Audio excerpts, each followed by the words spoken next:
Deuxième section. La prière du Seigneur, Notre Père, 2759. Un jour, quelque part, Jésus priait. Quand il eut fini, l'un de ses disciples lui demanda « Seigneur, apprends-nous à prier, comme Jean l'a appris à ses disciples. » C'est en réponse à cette demande que le Seigneur confie à ses disciples et à son Église la prière chrétienne fondamentale. Saint Luc en donne un texte bref, de 5 demandes. Saint Matthieu une version plus développée, de 7 demandes. C'est le texte de Saint Matthieu que la tradition liturgique de l'Église a retenu.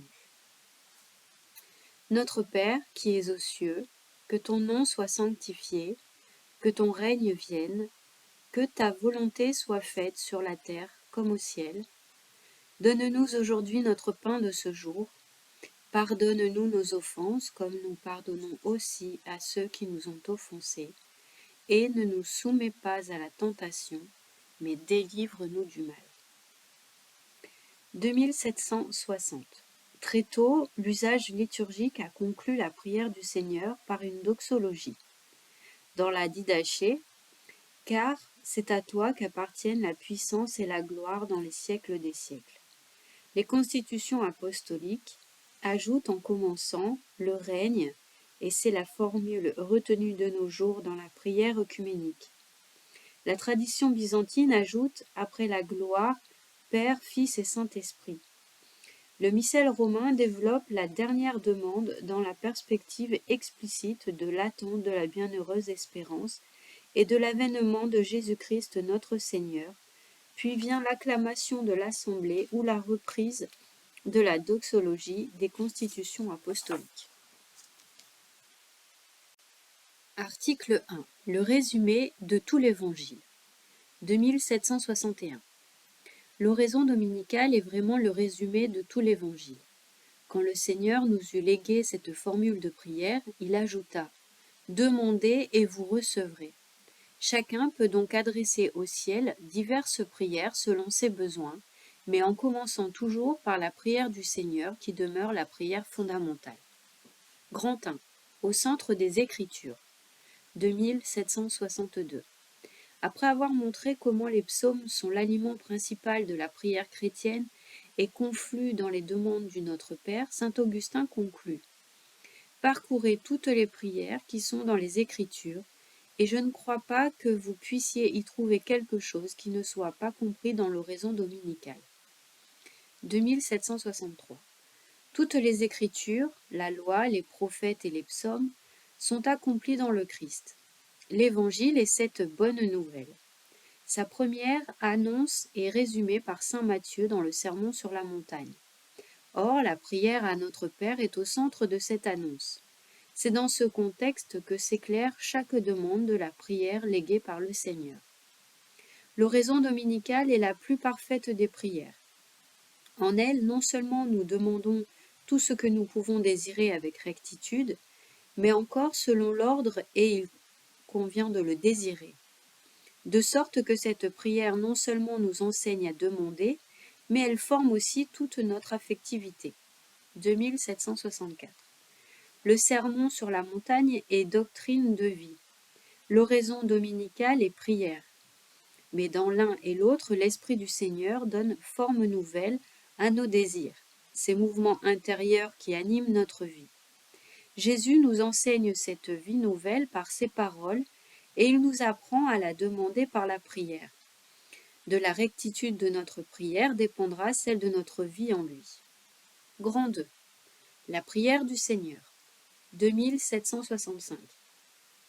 L'expression traditionnelle oraison dominicale, c'est-à-dire prière du Seigneur, signifie que la prière à notre Père nous est enseignée et donnée par le Seigneur Jésus. Cette prière qui nous vient de Jésus est véritablement unique. Elle est du Seigneur. D'une part, en effet, par les paroles de cette prière, le Fils unique nous donne les paroles que le Père lui a données. Il est le maître de notre prière. D'autre part, Verbe incarné, il connaît dans son cœur d'homme les besoins de ses frères et sœurs humains, et il nous les révèle, mais il est le modèle de notre prière. 2766. Mais Jésus ne nous laisse pas une formule à répéter machinalement. Comme pour toute prière vocale, c'est par la parole de Dieu que l'Esprit Saint apprend aux enfants de Dieu à prier leur Père. Jésus nous donne non seulement les paroles de notre prière filiale, il nous donne en même temps l'esprit par qui elles deviennent en nous, esprit de vie.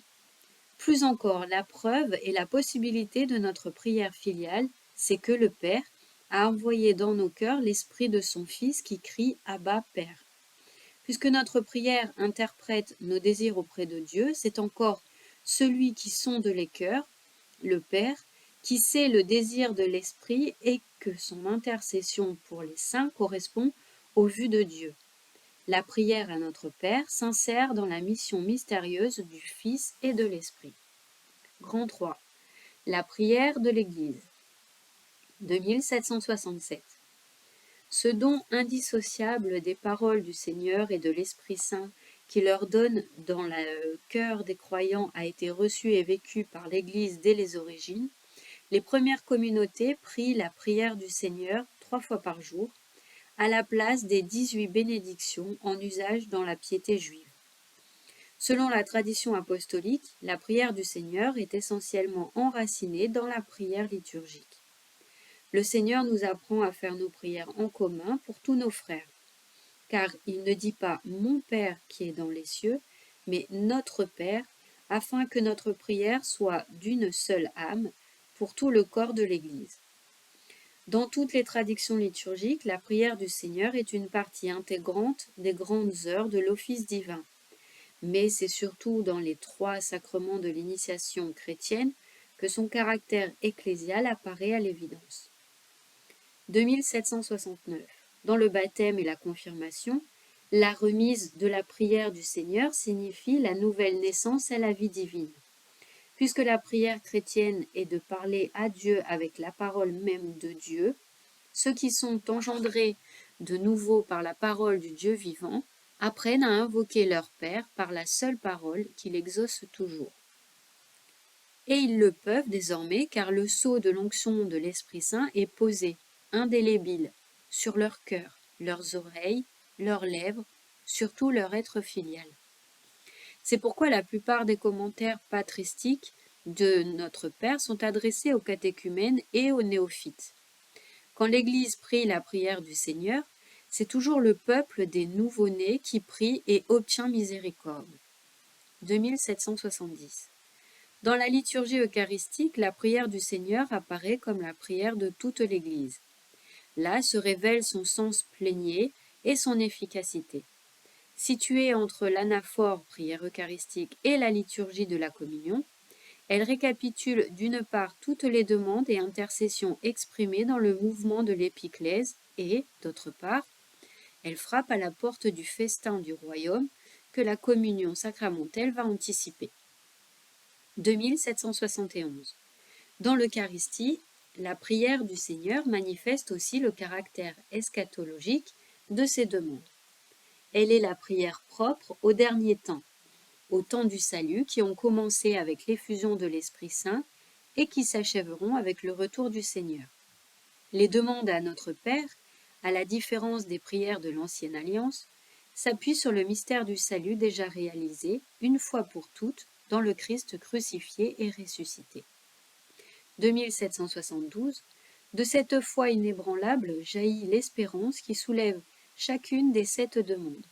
Celle-ci exprime les gémissements du temps présent, ce temps de la patience et de l'attente durant lequel ce que nous serons n'est pas encore manifesté.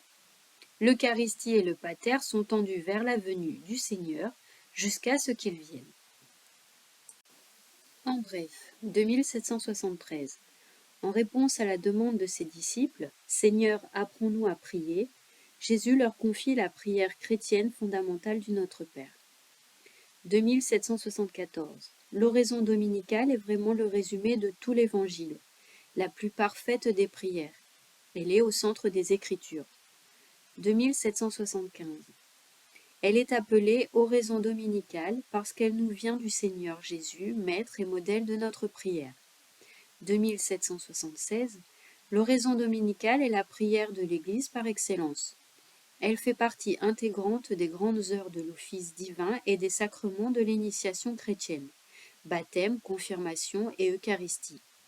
Intégrée à l'Eucharistie, elle manifeste le caractère eschatologique de ses demandes dans l'espérance du Seigneur jusqu'à ce qu'il vienne. Article 2. Notre Père qui es aux cieux. Grand 1. Osez nous approcher en toute confiance. 2777. Dans la liturgie romaine, l'Assemblée eucharistique est invitée à prier notre Père avec une audace filiale. Les liturgies orientales utilisent et développent des expressions analogues. Osez en toute assurance. Rends-nous dignes d'eux. Devant le buisson ardent, il fut dit à Moïse : N'approche pas, ôte tes sandales. Ce seuil de la sainteté divine, Jésus seul pouvait le franchir, lui qui, ayant accompli la purification des péchés, nous introduit devant la face du Père. Nous voici, moi et mes enfants que tu m'as donnés. La conscience que nous avons de notre situation d'esclave nous ferait rentrer sous terre, notre condition terrestre se fondrait en poussière si l'autorité de notre Père lui-même et l'esprit de son Fils ne nous poussaient à proférer ce cri. Abba, Père. Quand la faiblesse d'un mortel oserait-elle appeler Dieu son Père, sinon seulement lorsque l'intime de l'homme est animé par la puissance d'en haut. 2778. Cette puissance de l'Esprit qui nous introduit à la prière du Seigneur est exprimée dans les liturgies d'Orient et d'Occident par la belle expression typiquement chrétienne, parésia, simplicité sans détour, confiance filiale, joyeuse assurance, humble audace, certitude d'être aimé. Grand 2, Père, 2779. Avant de faire ce premier élan de la prière du Seigneur, il n'est pas inutile de purifier humblement notre cœur de certaines fausses images de ce monde-ci. L'humilité nous fait reconnaître que nul ne connaît le Père, si ce n'est le Fils, et celui à qui le Fils veut bien le révéler, c'est-à-dire au tout-petit. La purification du cœur concerne les images paternelles ou maternelles, issues de notre histoire personnelle et culturelle, et qui influencent notre relation à Dieu. Dieu notre Père transcende les catégories du monde créé. Transposer sur lui ou contre lui nos idées en ce domaine serait fabriquer des idoles, à adorer ou à abattre. Prier le Père, c'est entrer dans son mystère, tel qu'il est, et tel que le Fils nous l'a révélé. L'expression Dieu le Père n'avait jamais été révélée à personne. Lorsque Moïse lui-même demanda à Dieu qui il était, il entendit un autre nom. À nous, ce nom a été révélé dans le Fils, car ce nom implique le nom nouveau de Père. 2780. Nous pouvons invoquer Dieu comme Père parce qu'il nous est révélé par son Fils devenu homme et que son esprit nous le fait connaître. Ce que l'homme ne peut concevoir ni les puissances angéliques entrevoir, la relation personnelle du Fils vers le Père, voici que l'esprit du Fils nous y fait participer. Nous qui croyons que Jésus est le Christ et que nous sommes nés de Dieu. 2781. Quand nous prions le Père, nous sommes en communion avec lui et avec son Fils Jésus-Christ. C'est alors que nous le connaissons et le reconnaissons dans un émerveillement toujours nouveau. La première parole de la prière du Seigneur est une bénédiction d'adoration, avant d'être une imploration. Car c'est la gloire de Dieu que nous le reconnaissions comme Père, Dieu véritable. Nous lui rendons grâce de nous avoir révélé son nom, de nous avoir donné d'y croire et d'être habités par sa présence. 2782. Nous pouvons adorer le Père parce qu'il nous a fait reconnaître à sa vie en nous adoptant comme ses enfants dans son Fils unique. Par le baptême, il nous incorpore au corps de son Christ et, par l'onction de son esprit qui s'épanche de la tête dans les membres, il fait de nous des Christ. Dieu, en effet, qui nous a prédestinés à l'adoption de fils, nous a rendus conformes au corps glorieux du Christ. Désormais donc, participants du Christ, vous êtes, à juste titre, appelés Christ. L'homme nouveau, qui est rené et rendu à son Dieu par la grâce, dit d'abord Père, parce qu'il est devenu Fils. 2783. C'est ainsi que, par la prière du Seigneur, nous sommes révélés à nous-mêmes en même temps que le Père nous est révélé. Ô homme, tu n'osais pas lever ton visage vers le ciel, tu baissais les yeux vers la terre, et soudain tu as reçu la grâce du Christ. Tous tes péchés t'ont été remis. De méchant serviteur, tu es devenu un bon fils. Lève donc les yeux vers le Père, qui t'a racheté par son Fils et dit « Notre Père ». Mais ne te réclame d'aucun privilège. Il n'est le Père, d'une manière spéciale, que du Christ seul, tandis que nous, il nous a créés. Dis donc, toi aussi par grâce, notre Père, pour mériter d'être son Fils. 2784. Ce don gratuit de l'adoption exige de notre part une conversion continuelle et une vie nouvelle. Prier notre Père doit développer en nous deux dispositions fondamentales. Le désir et la volonté de lui ressembler. Créé à son image, c'est par grâce que la ressemblance nous est rendue et nous avons à y répondre. Il faut nous souvenir, quand nous nommons Dieu notre Père, que nous devons nous comporter en fils de Dieu. Vous ne pouvez appeler votre Père le Dieu de toute beauté si vous gardez un cœur cruel et inhumain, car dans ce cas, vous n'avez plus en vous la marque de la bonté du Père céleste. Il faut contempler sans cesse la beauté du Père et en imprégner notre âme. 2785. Un cœur humble et confiant qui nous fait retourner à l'état des enfants, car c'est au tout petit que le Père se révèle.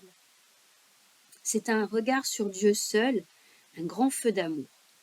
L'âme s'y fond et s'abîme en la sainte dilection et s'entretient avec Dieu comme avec son propre Père, très familièrement, dans une tendresse de piété toute particulière. Notre Père, ce nom suscite en nous tout à la fois l'amour, l'affection dans la prière, et aussi l'espérance d'obtenir ce que nous allons demander. Que peut-il en effet refuser à la prière de ses enfants quand il leur a déjà préalablement permis d'être ses enfants? 3. Notre Père. 2786. Notre Père concerne Dieu. Cet adjectif de notre part n'exprime pas une possession mais une relation toute nouvelle à Dieu. 2787. Quand nous disons notre Père, nous reconnaissons d'abord que toutes ces promesses d'amour annoncées par les prophètes sont accomplies dans la nouvelle et éternelle alliance en son Christ. Nous sommes devenus son peuple et il est désormais notre Dieu. Cette relation nouvelle est une appartenance mutuelle donnée gratuitement. C'est par l'amour et la fidélité que nous avons à répondre à la grâce et à la vérité qui nous sont données en Jésus-Christ. 2788. Puisque la prière du Seigneur est celle de son peuple dans les derniers temps, ce notre exprime aussi la certitude de notre espérance en l'ultime promesse de Dieu. Dans la Jérusalem nouvelle, il dira au vainqueur « Je serai son Dieu et lui sera mon fils ». 2789. En priant notre Père, c'est au Père de notre Seigneur Jésus-Christ que nous nous adressons personnellement. Nous ne divisons pas la divinité puisque le Père en est la source et l'origine, mais nous confessons par là qu'éternellement, le Fils est engendré par lui et que de lui procède l'Esprit Saint. Nous ne confondons pas non plus les personnes, puisque nous confessons que notre communion est avec le Père et son Fils, Jésus-Christ, dans leur unique Esprit Saint. La Trinité sainte est consubstantielle et indivisible. Quand nous prions le Père, nous l'adorons et le glorifions avec le Fils et le Saint-Esprit. 2790. Grammaticalement, notre qualifie une réalité commune à plusieurs. Il n'y a qu'un seul Dieu, et il est reconnu Père par ceux qui, par la foi à son Fils unique, sont renés de lui par l'eau et par l'Esprit. L'Église est cette nouvelle communion de Dieu et des hommes. Unie au Fils unique devenu l'été d'une multitude de frères, elle est en communion avec un seul et même Père, dans un seul et même Esprit Saint. En priant notre Père, chaque baptisé prie dans cette communion. La multitude des croyants n'avait qu'un seul cœur et qu'une seule âme. 2791. C'est pourquoi, malgré les divisions des chrétiens, la prière à Notre Père demeure le bien commun et un appel urgent pour tous les baptisés. En communion par la foi au Christ et par le baptême, ils doivent participer à la prière de Jésus pour l'unité de ses disciples. 2792. Enfin, si nous prions en vérité notre Père, nous sortons de l'individualisme, car l'amour que nous accueillons nous en libère. Le nôtre, du début de la prière du Seigneur, comme le nous des 4 dernières demandes, n'est exclusif de personne. Pour qu'il soit dit en vérité, nos divisions et nos oppositions doivent être surmontées. 2793. Les baptisés ne peuvent prier Notre Père sans porter auprès de lui tous ceux pour qui il a donné son Fils bien-aimé. L'amour de Dieu est sans frontières, notre prière doit l'être aussi. Prier Notre Père nous ouvre aux dimensions de son amour manifesté dans le Christ. Prier avec et pour tous les hommes qui ne le connaissent pas encore, afin qu'ils soient rassemblés dans l'unité. Le souci divin de tous les hommes et de toute la création a animé tous les grands priants. Il doit dilater notre prière en largeur d'amour lorsque nous osons dire « Notre Père ». En 4. Qui est aux cieux 2794. Cette expression biblique ne signifie pas un lieu, l'espace, mais une manière d'être. Non pas l'éloignement de Dieu, mais sa majesté. Notre Père n'est pas ailleurs, il est au-delà de tout, ce que nous pouvons concevoir de sa sainteté. C'est parce qu'il est 3 fois saint qu'il est tout proche du cœur humble et contrit. C'est avec raison que ces paroles « Notre Père qui es aux cieux » s'entendent du cœur des justes, où Dieu habite comme dans son temple. Par là aussi, celui qui prie désirera voir résider en lui celui qui l'invoque. Les cieux pourraient bien être aussi ceux qui portent l'image du monde céleste et en qui Dieu habite et se promène. 2795. Le symbole des cieux nous renvoie au mystère de l'alliance que nous vivons lorsque nous prions notre Père. Il est aux cieux, c'est sa demeure. La maison du Père est donc notre patrie. C'est de la terre de l'alliance que le péché nous a exilés, et c'est vers le Père, vers le ciel, que la conversion du cœur nous fait revenir. Or, c'est dans le Christ que le ciel et la terre sont réconciliés, car le Fils est descendu du ciel, seul, et il nous y fait remonter avec lui, par sa croix, sa résurrection et son ascension. 2796. Quand l'Église prie « Notre Père qui es aux cieux », elle professe que nous sommes le peuple de Dieu déjà, assis aux cieux dans le Christ Jésus, cachés avec le Christ en Dieu, et en même temps, gémissant dans cet état, ardemment désireux de revêtir par-dessus l'autre notre habitation céleste. Les chrétiens sont dans la chair, mais ne vivent pas selon la chair. Ils passent leur vie sur terre, mais sont citoyens du ciel. En bref, 2797. La confiance simple et fidèle, l'assurance humble et joyeuse sont les dispositions qui conviennent à celui qui prie le Notre Père. 2798. Nous pouvons invoquer Dieu comme Père parce que le Fils de Dieu, fait homme, nous l'a révélé, en qui, par le baptême, nous sommes incorporés et adoptés en Fils de Dieu. 2799. La prière du Seigneur nous met en communion avec le Père et avec son Fils, Jésus-Christ. Elle nous révèle en même temps à nous-mêmes. 2800. Prier notre Père doit développer en nous la volonté de lui ressembler, ainsi qu'un cœur humble et confiant. 2801. En disant « Notre Père », nous invoquons la nouvelle alliance en Jésus-Christ, la communion avec la Sainte Trinité et la charité divine qui s'étend par l'Église aux dimensions du monde. 2802.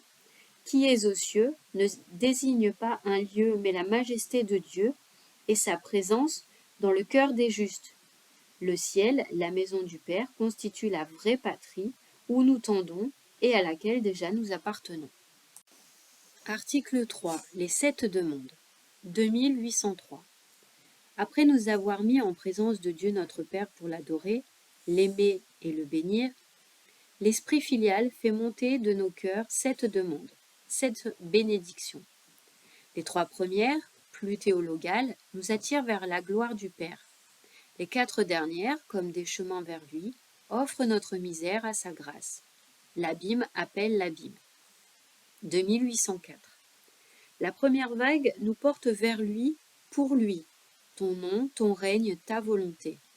C'est le propre de l'amour que de penser d'abord à celui que nous aimons. En chacune de ces 3 demandes, nous ne nous nommons pas, mais c'est le désir ardent, l'angoisse même, du Fils bien-aimé pour la gloire de son Père qui nous saisit. Que soit sanctifié, que vienne, que soit faite. Ces 3 supplications sont déjà exaucées dans le sacrifice du Christ Sauveur, mais elles sont tournées désormais, dans l'espérance, vers leur accomplissement final, tant que Dieu n'est pas encore tout en tous. De 1805. La seconde vague de demandes se déroule dans le mouvement de certaines épiclèses eucharistiques. Elle est offrande de nos attentes et attire le regard du Père des miséricordes. Elle monte de nous et nous concerne dès maintenant, en ce monde-ci. Donne-nous, pardonne-nous, ne nous laisse pas, délivre-nous. La 4e et la 5e demande concernent notre vie, comme telle, soit pour la nourrir, soit pour la guérir du péché. Les 2 dernières concernent notre combat pour la victoire de la vie, le combat même de la prière. 2806. Par les 3 premières demandes, nous sommes affermis dans la foi, emplis d'espérance et embrasés par la charité. Créatures et encore pécheurs, nous devons demander pour nous ce nous aux mesures du monde et de l'histoire, que nous offrons à l'amour sans mesure de notre Dieu. Car c'est par le nom de son Christ et le règne de son Esprit Saint que notre Père accomplit son dessein de salut pour nous et pour le monde entier. Grand 1, que ton nom soit sanctifié.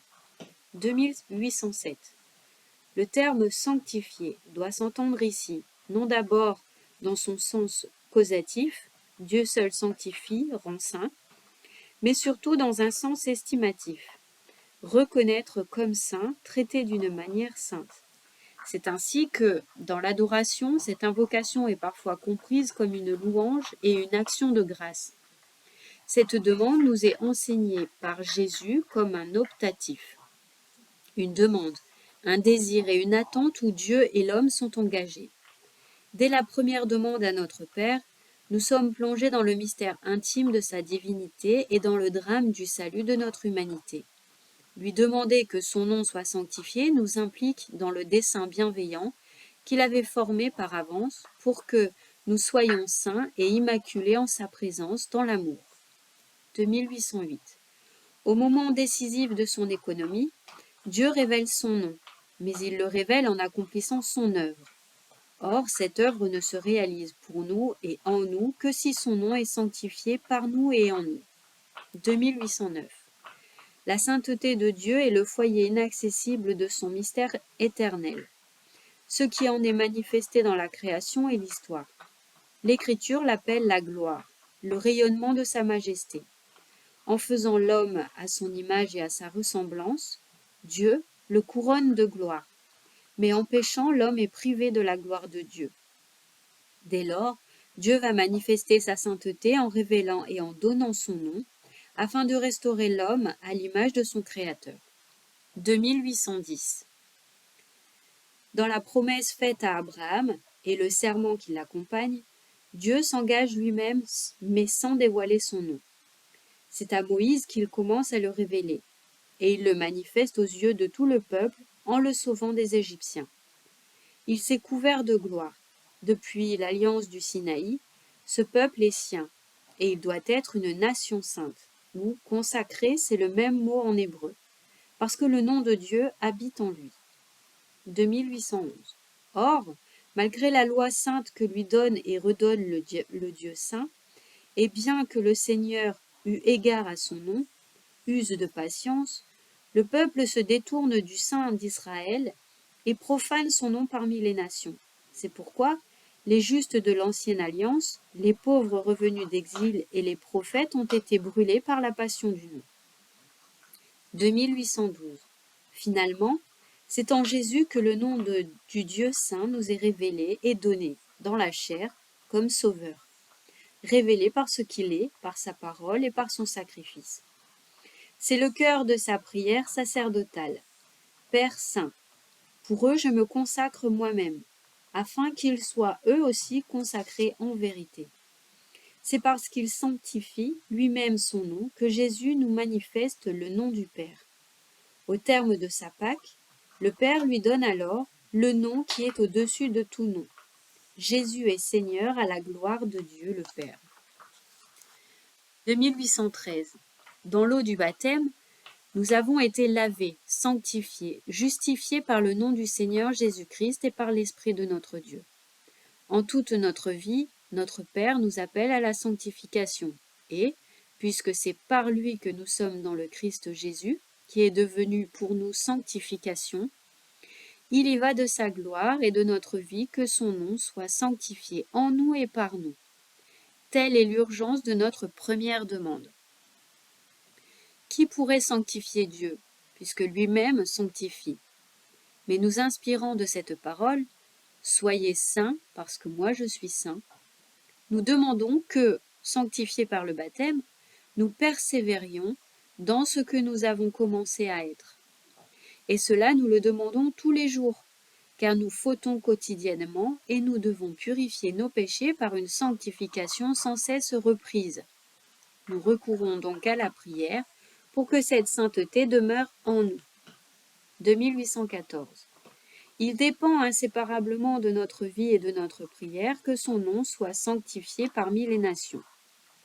Nous demandons à Dieu de sanctifier son nom, car c'est par la sainteté qu'il sauve et sanctifie toute la création. Il s'agit du nom qui donne le salut au monde perdu. Mais nous demandons que ce nom de Dieu soit sanctifié en nous par notre vie. Car si nous vivons bien, le nom divin est béni. Mais si nous vivons mal, il est blasphémé, selon la parole de l'apôtre. Le nom de Dieu est blasphémé à cause de vous parmi les nations. Nous prions donc pour mériter d'avoir en nos âmes autant de sainteté qu'est saint le nom de notre Dieu. Quand nous disons que ton nom soit sanctifié, nous demandons qu'il soit sanctifié en nous, qui sommes en lui, mais aussi dans les autres que la grâce de Dieu attend encore, afin de nous conformer aux préceptes qui nous obligent de prier pour tous, même pour nos ennemis. Voilà pourquoi nous ne disons pas expressément que ton nom soit sanctifié en nous, car nous demandons qu'il le soit dans tous les hommes. 2815.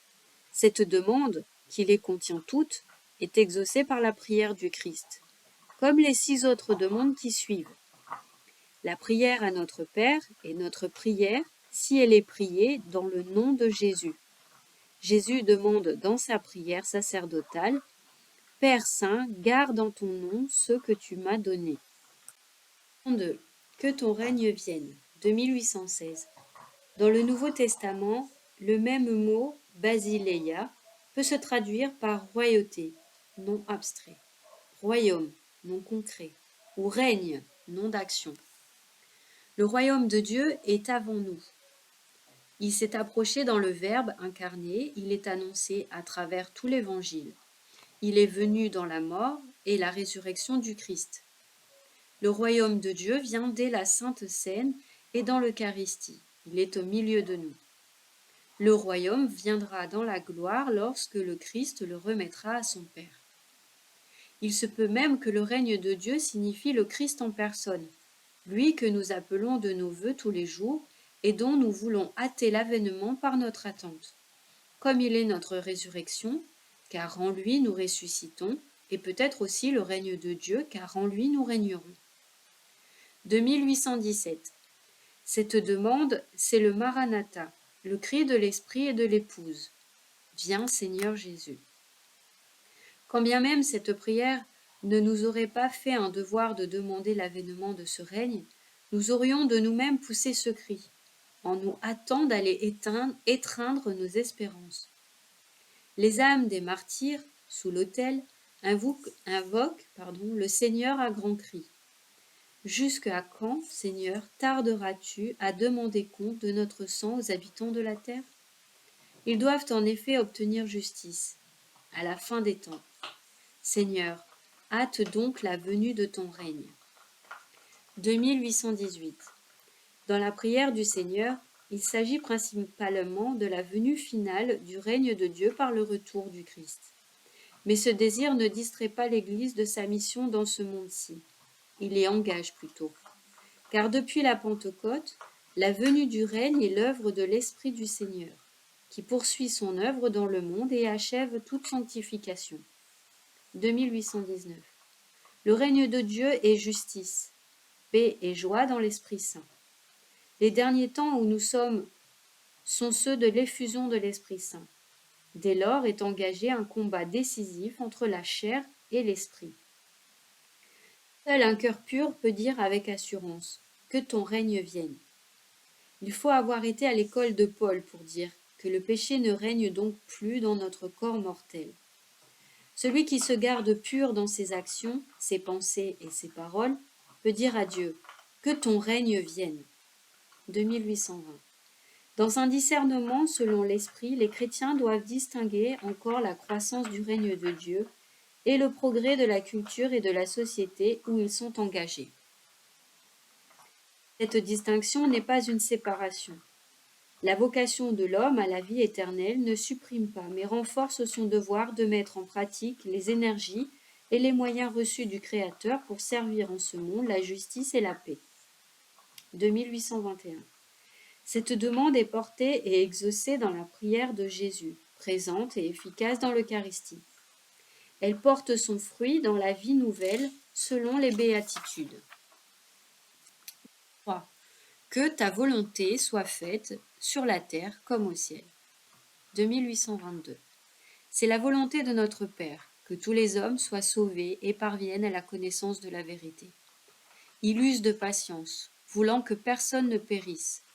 Son commandement, qui résume tous les autres et qui nous dit toute sa volonté, c'est que nous nous aimions les uns les autres comme il nous a aimés. 2823. Il nous a fait connaître le mystère de sa volonté. Ce dessein bienveillant qu'il avait formé par avance, ramenait toutes choses sous un seul chef, le Christ. C'est en lui que nous avons été mis à part, selon le plan préétabli de celui qui mène toutes choses au gré de sa volonté. Nous demandons instamment que se réalise pleinement ce dessein bienveillant sur la terre comme il l'est déjà dans le ciel. 2824. C'est dans le Christ, et par sa volonté humaine, que la volonté du Père a été parfaitement et une fois pour toutes accomplie. Jésus a dit en entrant dans ce monde, « Voici je viens faire, ô Dieu, ta volonté ». Jésus seul peut dire, « Je fais toujours ce qui lui plaît ». Dans la prière de son agonie, il consent totalement à cette volonté. Que ne ce soit pas ma volonté qui se fasse, mais la tienne. Voilà pourquoi Jésus s'est livré pour nos péchés selon la volonté de Dieu. C'est en vertu de cette volonté que nous sommes sanctifiés par l'oblation du cœur de Jésus-Christ. 2825. Jésus, tout fils qu'il était, apprit de ce qu'il souffrit l'obéissance. À combien plus forte raison, nous créatures et pécheurs, devenus en lui enfants d'adoption. Nous demandons à notre Père d'unir notre volonté à celle de son Fils pour accomplir sa volonté, son dessein de salut pour la vie du monde. Nous en sommes radicalement impuissants. Mais unis à Jésus et avec la puissance de son Esprit Saint, nous pouvons lui remettre notre volonté et décider de choisir ce que son Fils a toujours choisi, faire ce qui plaît au Père. En adhérant au Christ, nous pouvons devenir un seul esprit avec lui, et par là accomplir sa volonté. De la sorte, elle sera parfaite sur la terre comme au ciel. Considérez comment Jésus-Christ nous apprend à être humbles, en nous faisant voir que notre vertu ne dépend pas de notre seul travail, mais de la grâce de Dieu. Il ordonne ici à chaque fidèle qu'il prie de le faire universellement pour toute la terre, car il ne dit pas que ta volonté soit faite en moi ou en vous, mais sur toute la terre. afin que l'erreur en soit bannie, que la vérité y règne, que le vice y soit détruit, que la vertu y refleurisse, et que la terre ne soit plus différente du ciel. 2826. C'est par la prière que nous pouvons discerner quelle est la volonté de Dieu et obtenir la constance pour l'accomplir. Jésus nous apprend que l'on entre dans le royaume des cieux, non par des paroles, mais en faisant la volonté de mon Père qui est dans les cieux. 2827. Si quelqu'un fait la volonté de Dieu, celui-là Dieu l'exauce. Telle est la puissance de la prière de l'Église dans le nom de son Seigneur, surtout dans l'Eucharistie. Elle est communion d'intercession avec la toute sainte Mère de Dieu et de tous les saints qui ont été agréables au Seigneur pour n'avoir voulu que sa volonté. Encore, sans blesser la vérité, traduire ces paroles « Que ta volonté soit faite sur la terre comme au ciel » par celle-ci, dans l'Église comme dans notre Seigneur Jésus-Christ, dans l'épouse qui lui a été fiancée, comme dans l'époux qui a accompli la volonté du Père. Grand 4. Donne-nous aujourd'hui notre pain de ce jour. 2828. Donne-nous.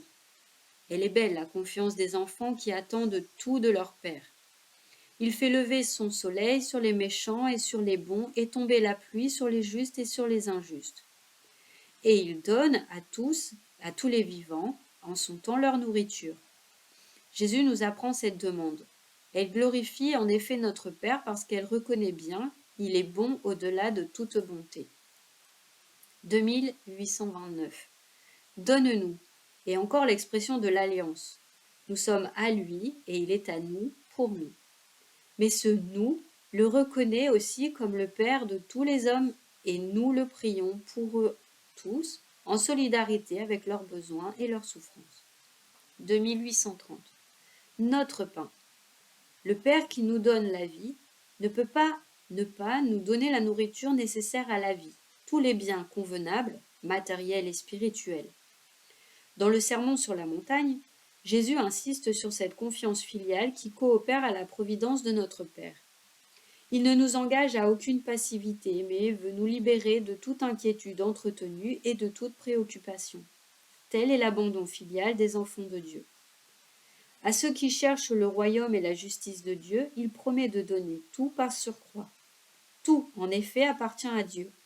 À celui qui possède Dieu, rien ne manque, si lui-même ne manque pas à Dieu. 2831.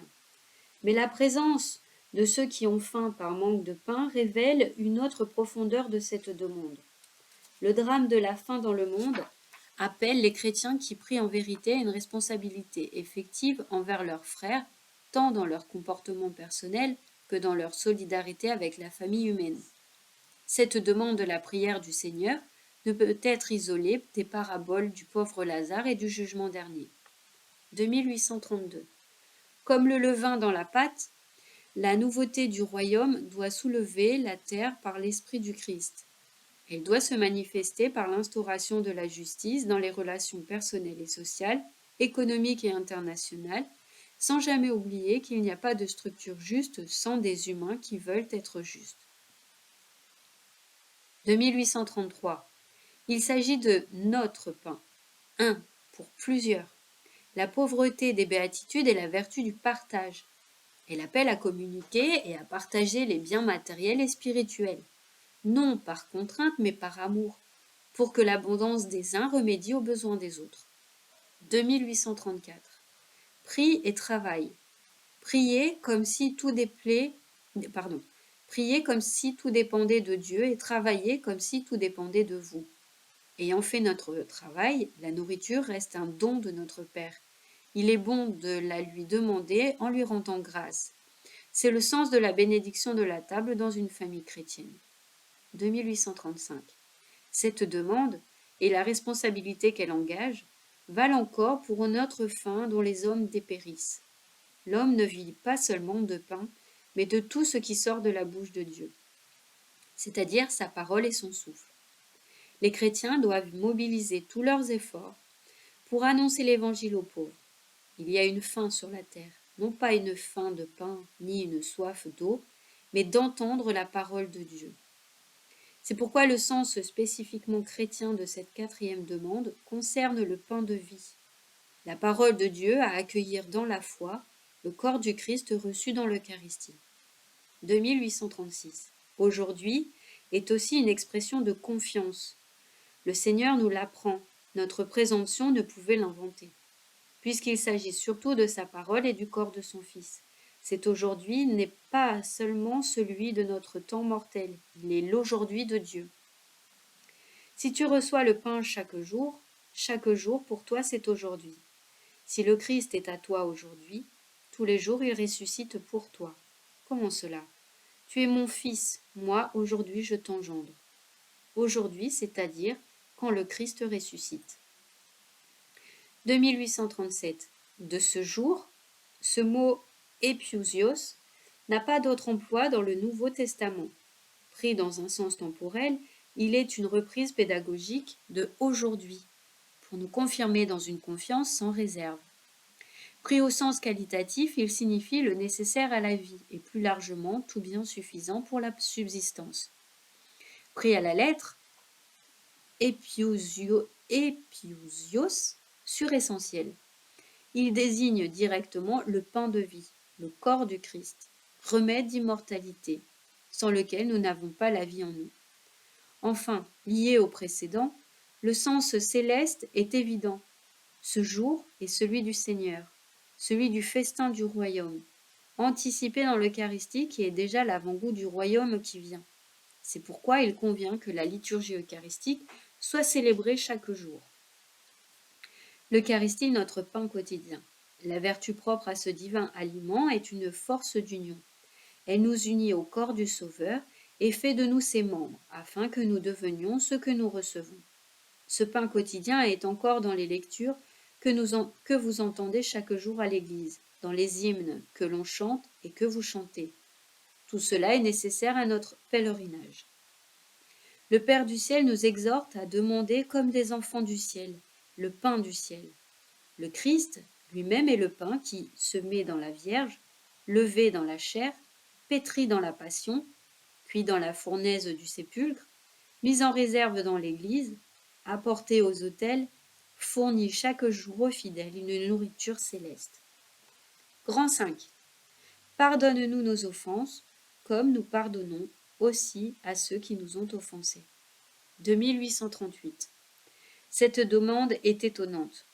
Si elle ne comportait que le premier membre de phrase « Pardonne-nous nos offenses », elle pourrait être incluse implicitement dans les 3 premières demandes de la prière du Seigneur, puisque le sacrifice du Christ est pour la rémission des péchés. Mais, selon un second membre de la phrase, notre demande ne sera exaucée que si nous avons d'abord répondu à une exigence. Notre demande est tournée vers le futur. Notre réponse doit l'avoir précédée. Un mot les relie, comme « Pardonne-nous nos offenses » 2839. Dans une confiance audacieuse, nous avons commencé à prier notre Père. En le suppliant que son nom soit sanctifié, nous lui avons demandé d'être toujours plus sanctifié. Mais, bien que revêtus de la robe baptismale, nous ne cessons de pécher, de nous détourner de Dieu. Maintenant, dans cette nouvelle demande, nous revenons à lui, comme l'enfant prodigue, et nous nous reconnaissons pécheurs, devant lui comme le publicain. Notre demande commence par une confession, où nous confessons en même temps notre misère et sa miséricorde. Notre espérance est ferme, puisque dans son Fils, nous avons la rédemption, la rémission de nos péchés. Le signe efficace est indubitable de son pardon. Nous le trouvons dans les sacrements de son Église. 2840. Or, et c'est redoutable, ce flot de miséricorde ne peut pénétrer notre cœur tant que nous n'avons pas pardonné à ceux qui nous ont offensés. L'amour, comme le corps du Christ, est indivisible. Nous ne pouvons pas aimer le Dieu que nous ne voyons pas si nous n'aimons pas le frère, la sœur que nous voyons. Dans le refus de pardonner à nos frères et sœurs, notre cœur se referme. Sa dureté le rend imperméable à l'amour miséricordieux du Père. Dans la confession de notre péché, notre cœur est ouvert à sa grâce. 2841.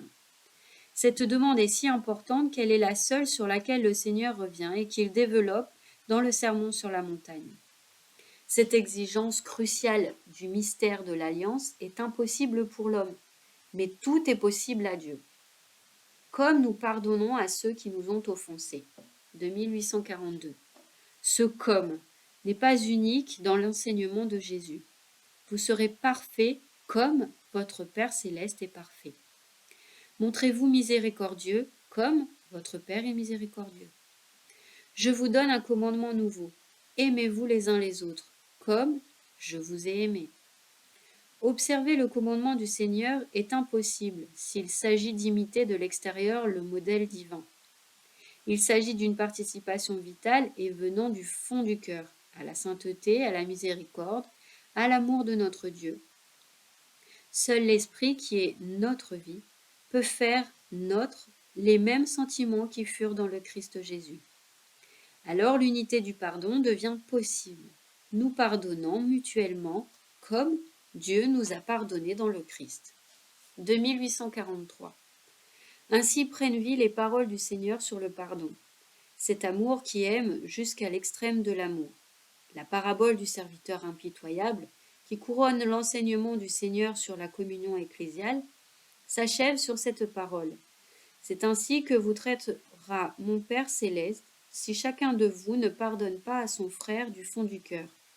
C'est là, en effet, au fond du cœur, que tout se noue et se dénoue. Il n'est pas en notre pouvoir de ne plus sentir et d'oublier l'offense, mais le cœur qui s'offre à l'Esprit Saint retourne la blessure en compassion et purifie la mémoire en transformant l'offense en intercession. De 1844. La prière chrétienne va jusqu'au pardon des ennemis. Elle transfigure le disciple en le configurant à son maître.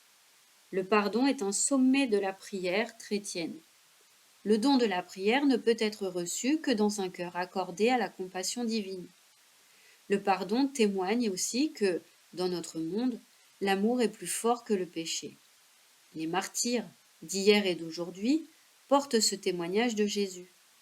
Le pardon est la condition fondamentale de la réconciliation, des enfants de Dieu avec leur Père et des hommes entre eux. De 1845. Il n'y a ni limite ni mesure à ce pardon essentiellement divin. S'il s'agit d'offense, de péché ou de dette, en fait, nous sommes toujours débiteurs. N'ayez de dette envers personne, sinon celle de l'amour mutuel.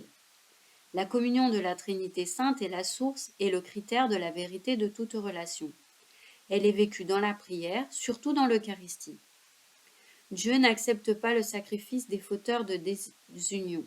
Il les renvoie de l'autel pour que d'abord ils se réconcilient avec leurs frères. Dieu veut être pacifié avec des prières de paix. La plus belle obligation pour Dieu est notre paix, notre concorde, l'unité dans le Père, le Fils et le Saint-Esprit de tout le peuple fidèle. Grand 4. 6. Ne nous soumets pas à la tentation. De 1846. Cette demande atteint la racine de la précédente, car nos péchés sont les fruits du consentement à la tentation. Nous demandons à notre Père de ne pas nous y soumettre. Traduire en un seul mot le terme grec est difficile. Il signifie « ne permet pas d'entrer dans », ne nous laisse pas succomber à la tentation. Dieu n'éprouve pas le mal, il n'éprouve non plus personne. Il veut au contraire nous en libérer. Nous lui demandons de ne pas nous laisser prendre le chemin qui conduit au péché. Nous sommes engagés dans le combat entre la chair et l'esprit. Cette demande implore l'esprit de discernement et de force. De 1847. L'Esprit Saint nous fait discerner entre l'épreuve, nécessaire à la croissance de l'homme intérieur en vue d'une vertu éprouvée, et la tentation, qui conduit au péché et à la mort. Nous devons aussi discerner entre être tenté et consentir à la tentation. Enfin, le discernement démasque le mensonge de la tentation. Apparemment, son objet est bon, séduisant à voir, désirable, alors que, en réalité, son fruit est la mort. Dieu ne veut pas imposer le bien, il veut des êtres libres. À quelque chose tentation est bonne. À quelque chose, tentation est bonne. Tous, sauf Dieu, ignorent ce que notre âme a reçu de Dieu, même nous. Mais la tentation le manifeste, pour nous apprendre à nous connaître, et par là nous découvrir notre misère, et nous obliger à rendre grâce pour les biens que la tentation nous a manifestés. 2848. Ne pas entrer dans la tentation implique une décision du cœur. Là où est ton trésor, là sera ton cœur. Nul ne peut servir deux maîtres, puisque l'esprit est notre vie, que l'esprit nous fasse aussi agir. Dans ce consentement à l'Esprit Saint, le Père nous donne la force. Aucune tentation ne vous est survenue qui passât la mesure humaine. Dieu est fidèle. Il ne permettra pas que vous soyez tentés au-delà de vos forces. Avec la tentation, il vous donnera le moyen d'en sortir et la force de la supporter. 2849. Or, un tel combat et une telle victoire ne sont possibles que dans la prière. C'est par sa prière que Jésus est vainqueur du tentateur, dès le début, et dans l'ultime combat de son agonie. C'est à son combat et à son agonie que le Christ nous unit dans cette demande à notre Père. La vigilance du cœur est rappelée avec insistance en communion à la sienne. La vigilance est garde du cœur et Jésus demande au Père de nous garder en son nom. L'Esprit Saint cherche à nous éveiller sans cesse à cette vigilance. Cette demande prend tout son sens dramatique par rapport à la tentation finale de notre combat sur terre. Elle demande la persévérance finale. Je viens comme un voleur, heureux celui qui veille. Grand 7. Mais délivre-nous du mal. 2850. La dernière demande à notre Père est aussi portée dans la prière de Jésus. Je ne te prie pas de les retirer du monde, mais de les garder du mauvais. Elle nous concerne, chacun personnellement, mais c'est toujours nous qui prions, en communion avec toute l'Église et pour la délivrance de toute la famille humaine. La prière du Seigneur ne cesse pas de nous ouvrir aux dimensions de l'économie du salut. Notre indépendance, dans le drame du péché et de la mort, est retournée en solidarité dans le corps du Christ, en communion des saints. 2851. Dans cette demande, le mal n'est pas une abstraction, mais il désigne une personne, Satan, le mauvais, l'ange qui s'oppose à Dieu, le diable, et celui qui se jette en travers du dessein de Dieu et de son œuvre de salut, accomplie dans le Christ. 2852. Homicide dès l'origine, menteur et père du mensonge, le Satan, le séducteur du monde entier. C'est par lui que le péché et la mort sont entrés dans le monde, et c'est par sa défaite définitive que la création tout entière sera libérée du péché et de la mort. Nous savons que quiconque est né de Dieu ne pêche pas, mais l'engendré de Dieu le garde, et le mauvais n'a pas prise sur lui. Nous savons que nous sommes de Dieu et que le monde entier gît au pouvoir du mauvais. Le Seigneur qui a enlevé votre péché et pardonné vos fautes est à même de vous protéger, de vous garder contre les ruses du diable qui vous combat, afin que l'ennemi, qui a l'habitude d'engendrer la faute, ne vous surprenne pas. Qui se confie en Dieu ne redoute pas le démon. Si Dieu est pour nous, qui sera contre nous? 2853. La victoire sur le prince de ce monde est acquise une fois pour toutes, à l'heure où Jésus se livre librement à la mort pour nous donner sa vie. C'est le jugement de ce monde et le prince de ce monde est jeté bas. Il se lance à la poursuite de la femme, mais il n'a pas de prise sur elle. La nouvelle Ève, pleine de grâce de l'Esprit Saint, est libérée du péché et de la corruption de la mort. Conception, immaculée et assomption de la très sainte Mère de Dieu, Marie toujours vierge. Alors, furieux de dépit contre la femme, il s'en va de guerroyer contre le reste de ses enfants. C'est pourquoi l'Esprit et l'Église prient. Viens Seigneur Jésus, puisque sa venue nous délivrera du mauvais. 2854. En demandant d'être délivrés du mauvais, nous prions également pour être libérés de tous les maux, présents, passés et futurs, dont il est l'auteur ou l'instigateur. Dans cette ultime demande, l'Église porte toute la détresse du monde devant le Père. Avec la délivrance des maux qui accablent l'humanité, elle implore le don précieux de la paix et la grâce de l'attente persévérante du retour du Christ. En priant ainsi, elle anticipe dans l'humilité de la foi la récapitulation de tous et de tout en celui qui détient la clé de la mort et de l'Hadès. Le maître de tout, il est, il était et il vient. Délivre-nous de tout mal, Seigneur, et donne la paix à notre temps. Par ta miséricorde, libère-nous du péché. Rassure-nous devant les épreuves en cette vie, où nous espérons le bonheur que tu promets et l'avènement de Jésus-Christ, notre Sauveur. La doxologie finale, 2855. La doxologie finale, car c'est à toi qu'appartiennent le règne, la gloire et la puissance, reprend par inclusion les 3 premières demandes à notre Père: la glorification de son nom, la venue de son règne et la puissance de sa volonté salvifique. Mais cette reprise est alors sous forme d'adoration et d'action de grâce, comme dans la liturgie céleste. Le prince de ce monde s'était attribué mensongèrement ces 3 titres de royauté, de puissance et de gloire. Le Christ, le Seigneur, les restitue à son Père et notre Père, jusqu'à ce qu'il lui remette le royaume quand sera définitivement consommé le mystère du salut et que Dieu sera tout en tous. 2856. Puis, la prière achevée, tu dis « Amen », contresignant par cet « Amen », qui signifie que cela se fasse, et que contient la prière que Dieu nous a enseignée. Bref, 2857. Dans le Notre Père, les 3 premières demandes ont pour objet la gloire du Père, la sanctification du nom, l'avènement du règne et l'accomplissement de la volonté divine. Les 4 autres lui présentent nos désirs. Ces demandes concernent notre vie pour la nourrir ou pour la guérir du péché, et elles se rapportent à notre combat pour la victoire du bien sur le mal. 2858.